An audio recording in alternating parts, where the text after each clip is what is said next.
과거 실적만 보고 투자하는 것은 백미러만 보고 운전하는 것과 같아. 아니 그런데 이 영상을 보시는 형님과 제가 앞을 눈 빠지게 째려보면서 운전한다고 뭐가 보이긴 보이간디? 장기 투자를 하시든 단기 투자를 하시든 반복적으로 주식시장에서 돈을 잃고 계신 분들, 아마 이 시장에서 자신이 이해해야만 하는 이유를 찾고 있기 때문일 가능성이 굉장히 높습니다. 분명히요. 오르는 이유, 내리는 이유.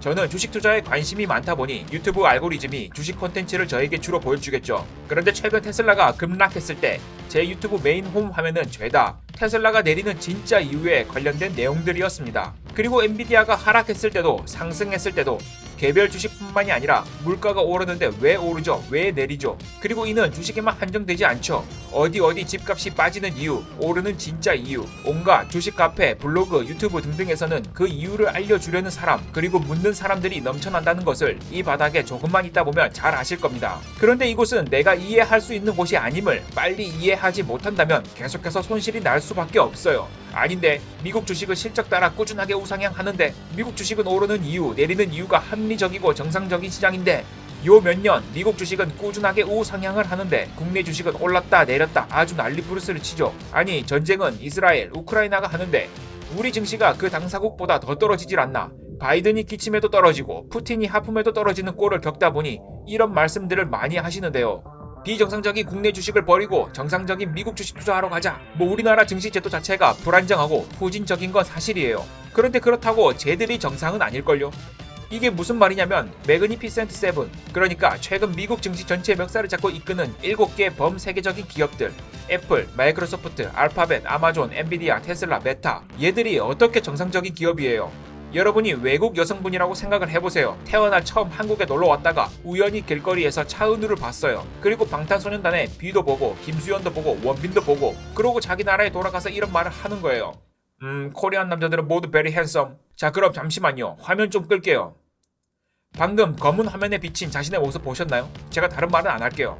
비정상적일 정도로 압도적이고 거대한 기업이 전 세계의 돈을 빨아들이면서 우상향하는 시장. 역시 비정상적이지만 아마 대부분의 일반 투자자들은 그저 최근 몇 년 떨어지면 무지성으로 오르는 걸 정상적이라고 판단하고 있을 겁니다. 그냥 쉽게 생각하시면 됩니다. 돈과 돈이 오가는 이곳에서 여러분과 제가 논리적으로 이해할 수 있는 건 거의 없을 겁니다. 절대적으로 없다는 말이 아니에요. 제가 모른다고 해서 그건 절대 없다, 안 된다 라고 장담할 수는 없으니까요. 자 우선은 4848 좋아하는 투기꾼 입장에서 먼저 말씀드려 볼게요. 제가 두 가지 투자를 진행하는 건 알고 계시죠? 4848 그리고 미국 지수 적립식 투자. 워낙 상반대 투자 방법이라 거의 매번 말씀드리는 듯 하네요. 때로는 제 스스로도 정체성에 혼란이 오거든요. 여하튼 제가 직전에 올린 영상에서 저는 코스닥 지수 레버리지 ETF를 매수했다고 말씀드렸습니다. 매수 근거는 말씀드렸죠. 실제로 유튜브 커뮤니티에다가도 글을 썼고요. 대놓고 나 뭐 산다 이렇게 말은 못하지만 코스닥 시장에 공포가 드리웠다 라고 말씀드렸죠. 이 채널 만들고 초창기 영상에서도 이런 말을 하고 코스피 레버리지 ETF를 매수했던 적이 있었으니까 예전부터 봐오신 분들은 제 행동을 유추하실 수도 있었을 겁니다. 가볍게 차트를 보면서 말씀드려 볼게요. 저는 화요일 매수에 들어갔네요. 그 이유는 이 가격은 무너지면 안 돼 제발 이라고 생각하는 사람이 가장 많았을 거거든요. 그런데 그 기대를 가차없이 짓밟았죠. 그래서 매수했어요. 두리뭉실하게 말하지 말고 그냥 딱 부러지게 말 좀 해봐라. 그거 말고 매수한 진짜 이유를 말해줘라. 그렇게 딱 떨어지는 답이 있으면 애초에 제가 벌 돈이 시장에 남아있을까요? 딱 부러지는 사람들이 죄다 휩쓸어가지. 제가 예전에 올린 원숭이는 이때만 주식을 사서 돈 법니다. 이 영상을 한번 보시면 알 거예요. 이 내용과 다르게 행동에 옮긴 것은 단 하나도 없으니까요. 자 여하튼 그리고 저는 이미 1차 분할 매도에 들어갔습니다. 여기서 일정 부분 덜어낸 이유는 뭘까요? 이것도 자주 말씀드렸죠. 매수 근거와 반대. 이 가격은 넘어줘 제발 하는 희망이 높은 부분일 테니까요. 자 그리고 드디어 슬슬 저의 더러운 습성을 조금씩 이해하시는 분이 나타나기 시작했습니다. 저번 영상 댓글을 볼게요. 테슬라 어떻게 생각하세요? 그래서 소곤소곤 귓속말로 말씀드렸죠. 매수했습니다. 영웅문 글로벌 버전은 매수 매도 위치가 안 찍히네요. 여하튼 저는 4월 18일 목요일 테슬라 곱하기 2 레버리지 ETF의 1차 매수에 들어갔어요. 그리고 4월 24일 현재 22% 수익 중에 역시 1차 분할 매도에 들어갔고요. 자 내가 맞췄지, 했지, 그랬지 이게 중요한 게 아니고요. 한번 생각을 해보죠. 왜? 어떻게? 저는 어떻게 이렇게 저점에서 매수를 할 수 있었을까요? 이동평균선을 봤을까요? 뉴스를 들었을까요? 아니면 무슨 아무도 모르는 절대 신공을 익혔을까요? 아니 뭐가 되든 보긴 봤겠죠. 그런데요. 얼마 전 테슬라가 바닥에서 급 반등을 할 때 주식 커뮤니티에 올라온 글이 있던데 한번 볼게요. 차트 기술적 분석으로 이번 테슬라 저점 잡을 수 있었나요? 그러자 이런 댓글이 달렸네요. 아무런 의미가 없다. 무너진 차트라 도박이었다. 당연히 지표 그 자체엔 아무 의미가 없죠. 무슨 예언자를 찾는 게 아니라면요. 주식 지표 그 어떤 것도 그 자체로는 의미가 없어요. 그 지표에 의미를 담는 건 자신이거든요. 그러니 저도 저만의 경험을 통해 이런저런 의미를 담았겠죠. 그런데 그런 것들이 주식 초보자들은 절대 알 수 없는 그런 비밀의 금고에 꽁꽁 숨겨진 그런 비기가 아니라는 거예요. 좀 전에도 말씀드렸듯이 그렇게 문제지 뒷면에 있는 정답처럼 그런 답이 있는 곳이었으면 장담컨대 이 시장의 주인공은 여러분과 저는 아닐 겁니다. 머리 좋은 그들이 죄다 채가고 말겠죠.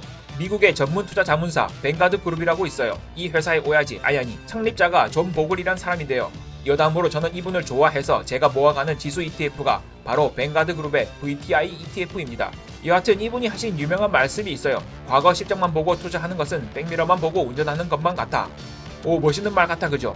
그런데 제가 예전에 피터 린치 형님의 말씀을 조금 삐딱하게 본 것처럼 이런 말들을 한 번씩 뒤틀어 봐야 한다는 거예요.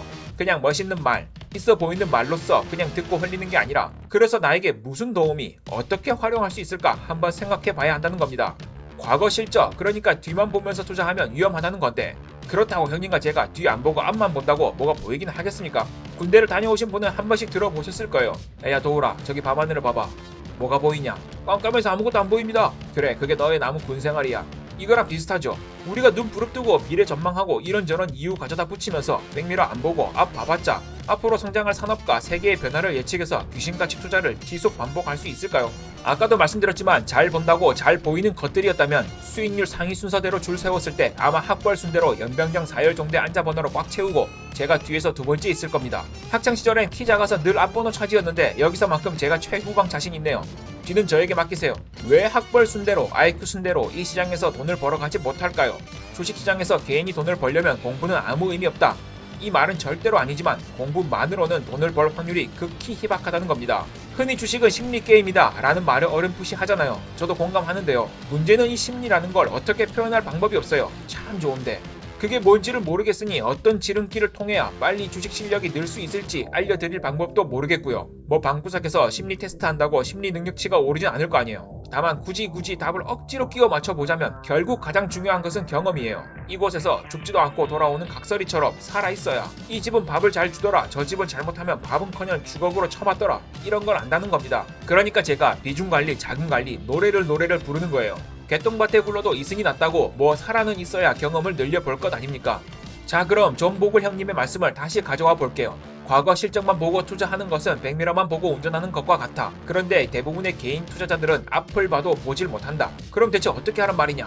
뒤밖에 안 보이는 백미러지만 그거라도 잘 보자고요. 여러분이 개별 종목 투자자라면 굳이 코난까지 불러오지 않아도 범인은 반드시 한 장의 흔적을 남기기 마련이에요. 사실 주식 유튜버나 블로그 하시는 분들 중에 매수 타점, 매도 타점 보이는 걸 조금 깨름직하게 생각하시는 분들이 많아요. 왜냐하면 이게 바둑으로 치면 복기, 그러니까 어떤 수를 두었는지 기록해 놓은 것과 똑같기 때문에 주식 투자 조금 한 사람들한테는 이게 자신만의 레시피가 될 수 있거든요. 그런데 어떤 분들은 마치 맡겨 놓은 거 있는 것 마냥 말 더럽게 많네, 그냥 어디서 사고 팔았는지나 보여주라 라고 하시는 분도 종종 계시더라고요. 이게 어떤 느낌이냐면 저기 외국인들이 보면 기절한다는 가게 이름, 할머니 뼈 해장국 그런 맛집에 대뜸 들어가서 다짜고짜 레시피 주소 라고 해보세요. 모르긴 몰라도 해장국 뼈다귀로 저 터질 겁니다. 고기 대신 푹 고아지던가요. 지금 단기 매매를 하시는 분 중에서 지속적으로 손실이 나고 계신 분들은 앞으로 살 것 생각하지 마시고 산 것들을 한번 보세요. 하루, 이틀, 한 달, 두 달, 1년, 2년 복기를 해가시며 자신만의 레시피를 작성해 보시라는 거예요. 그 정도는 해봐야죠. 세상에 남의 돈 가져오기 쉬운 게 어디 있습니까? 그럼 장담컨대 진짜 놀라울 정도로 비슷한 실수를 반복하고 있다는 것을 알게 되실 거예요. 재미있는 건 주식시장이 아닌 곳에서는 같은 실수를 반복하면 욕 안 먹어도 대번 스스로 잘 고치는 사람들이 이곳에만 들어오면 신기할 정도로 고칠 생각을 못한다는 겁니다. 앞으로 잘할 생각만 하지. 그럼 장기 투자 하시는 분들은 어떻게 하면 될까요? 그냥 좋은 기업 주식을 사서 동업하는 마음으로다가 장기 보유하세요.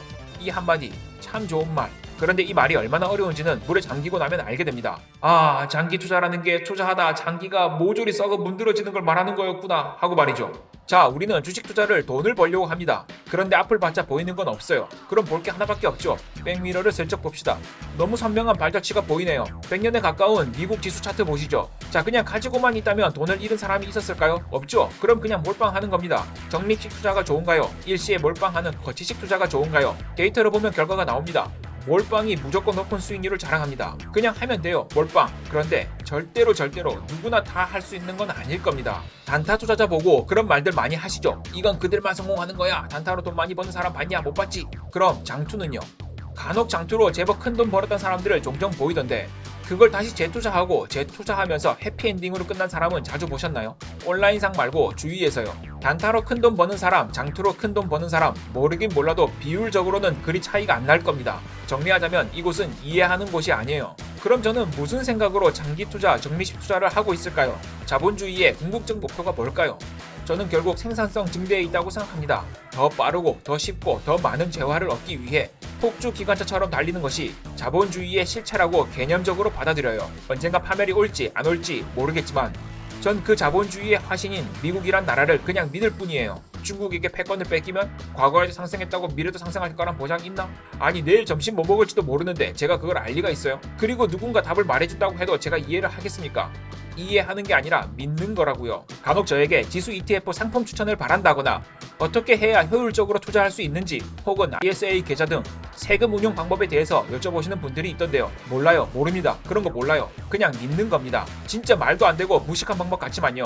사회적으로 뭔가 큰 성과를 이룬 사람들 인터뷰를 보시면 공통적으로 하는 말들이 있을 겁니다. 그냥 하는 거예요. 그냥. 잘 될지 어떻게 될지 몰라요. 그냥 믿느냐 혹은 믿을 수 있느냐 그리고 실행할 수 있느냐의 차이입니다. 정리할게요. 제가 하는 단기 투자 관점에서는 수많은 경험을 통해 가격이 오르고 내리는 특정 패턴이 있더라. 그리고 이는 개인 투자자 심리에 기반을 하더라. 라는 저의 경험을 믿고 선택을 하는 겁니다. 살지, 팔지, 산다면 얼마나 살 것이고 팔 때는 얼마나 팔 것인지 과거 자신의 데이터를 보고 자신을 믿는 겁니다. 그리고 장기 투자 관점에서는 특정 국가의 지수는 부침은 있을지언정 꾸준히 우상향할 것이다.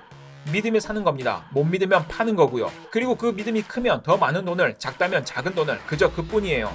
여러분이 오르고 내리는 이유를 이해했다면 언젠간 그 이후로 큰 실패를 겪을 것이고 여러분이 그 이유를 이해하지 못했다면 그건 정상일 겁니다. 이곳에 이유가 있었다면 그 돈은 우리 것이 아니었을 거예요.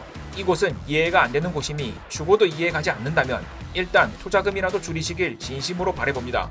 오늘 영상도 잘 봐주셔서 감사합니다.